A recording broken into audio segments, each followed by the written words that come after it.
Today we're here in Boston Seaport, where 250 years ago, protesters took part in the famous Boston Tea Party. We asked people for their thoughts on the revolutionary event and the relevance of protesting today. It was one of the events that helped garner public opinion toward independence from Britain.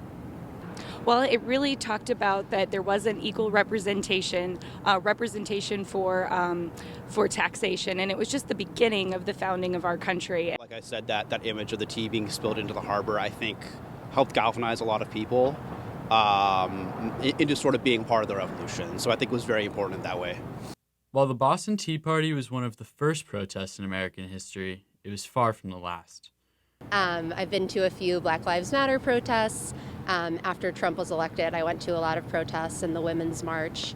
And I feel like they're usually a really good experience. And even if, maybe it doesn't feel like we're going to create any change, it feels nice to have some solidarity. Standing up and protesting for something you strongly believe in, especially when you've got a cohort of people who share those beliefs, is important, because I think that sometimes it's hard to be heard given all the noise we have going around us, and sometimes it takes a disruptive act, especially when it's nonviolent, in order to get a point across. So, as social media has become such an accessible resource to Americans, the types of protests that we can participate in have evolved. Social media in some ways has made it easier to have collective action, and in other ways makes it harder, because it's much easier to sort of post something and not really protest and kind of feel like we're doing something, and I think that makes it a little bit trickier too. Social media, or Facebook and all, is kind of taken over, and everything gets posted there now, and everything's fact. Whatever's on there, you're supposed to believe it all. But so yeah, social media has really exploded. Any kind of protest, it brings it to light, it gets out there.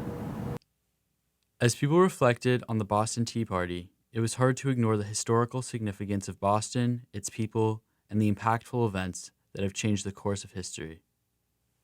I think you always need to pay attention to history, because it can repeat itself in a different way, but we see it every day now. And there's just so much history here in Boston that contributes to the beginning of our country, and that there were so many important people that played a part, both the founding fathers, but women, people of color, just so many important roles that were part of our American Revolution story.